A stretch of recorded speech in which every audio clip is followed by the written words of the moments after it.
நேயர்களே, வாருங்கள். இன்னைக்கு தினமும் உணவும் நிகழ்ச்சியில உங்களுக்கு ஒரு சைட் டிஷ், அதாவது பூரி, சப்பாத்தி, தோசைக்கு தொட்டுக்கிற மாதிரி ஒரு ஐட்டம் பண்ணி காமிக்க போறேன்.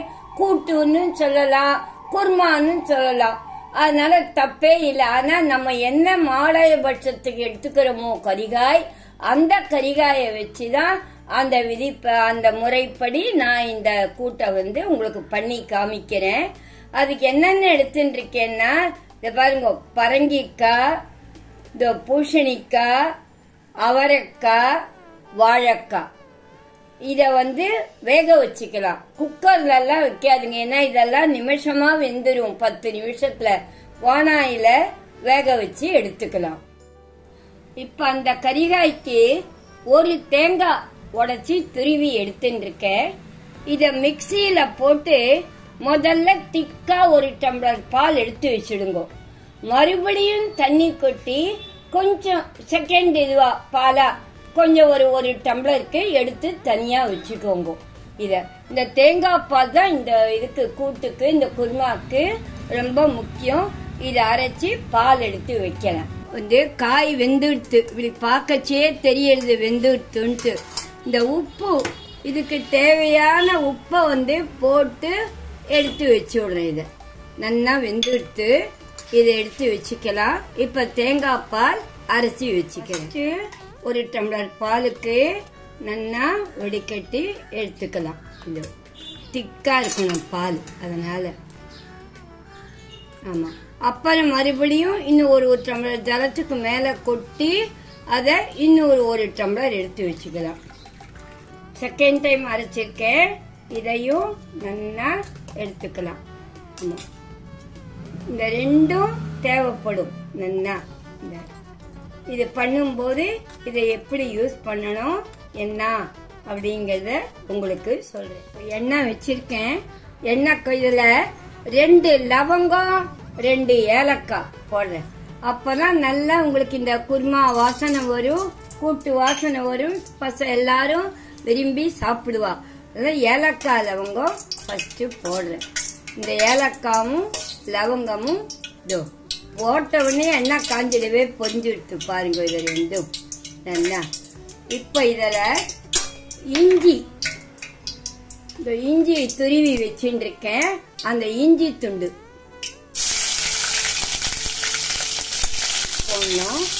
இஞ்சி துண்டு போட்டதுக்கு அப்புறம் மிளகாயும் துருவி வச்சுட்டு இருக்கேன். மிளகாய் போடணும். இது ரெண்டும் கொஞ்சம் ஒரு இது பண்ணிட்டு உடனே இதுக்கு இத பாருங்க, இது கறிவேப்பிலை போட்டிருக்கேன்.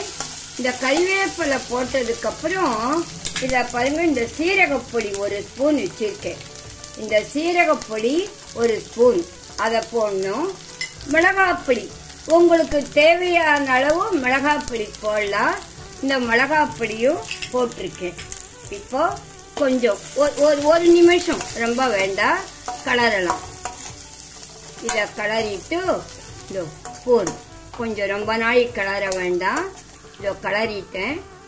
இந்த வேக வச்ச காய் இருக்கு பாருங்க, இந்த காயை இப்போ இதுல சேர்க்கணும். திட்டமா தண்ணி வச்சுக்கோங்க. அப்பதான் இந்த காயோட இதெல்லாம் வேஸ்ட் ஆகாத உங்களுக்கு வரும். அதனால நிறைய தண்ணி வெடிச்சு இது பண்ணும்படியா வச்சுக்காதீங்க. ஆமா, அப்பதான் நல்லா இருக்கும். இது ஒரு நிமிஷம் மொத்தம் ஒத்து வரா மாதிரி கலருங்க. இந்த தேங்காய் பால் முதல்ல திக்கா எடுத்து வச்சுருக்கேன் இல்லையா, அந்த தேங்காய் பாலை இப்போ சேர்த்து கொதிக்க விடணும்.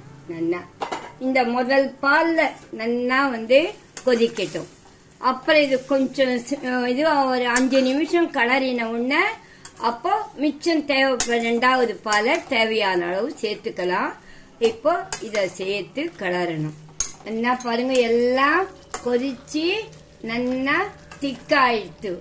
இப்போ சுவையான வெஜிடபிள் குருமா ரெடி.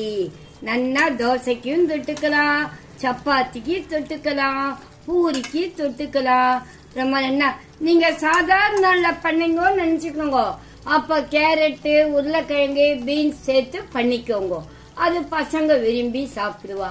இது நம்ம மாலையுங்கிறதுனால இந்த கரிகாய் வரைக்கும் நான் சேர்த்திருக்கேன். இப்ப கேஸ ஆஃப் பண்ணிடுறேன். என்ன நேயர்களே, என்ன இந்த டிஃபன் சைட் டிஷ் ஐட்டம் உங்களுக்கு பிடிச்சிருக்கா? பிடிச்சிருந்ததுன்னா உடனே இன்னைக்கே பண்ணுங்க. பண்ணிட்டு கண்டிப்பா எனக்கு நீங்க ஃபீட்பேக் பண்ணணும். மீண்டும் அடுத்த நிகழ்ச்சியில் உங்களை சந்திக்கும் வரை உங்கள் கனகா பாட்டி.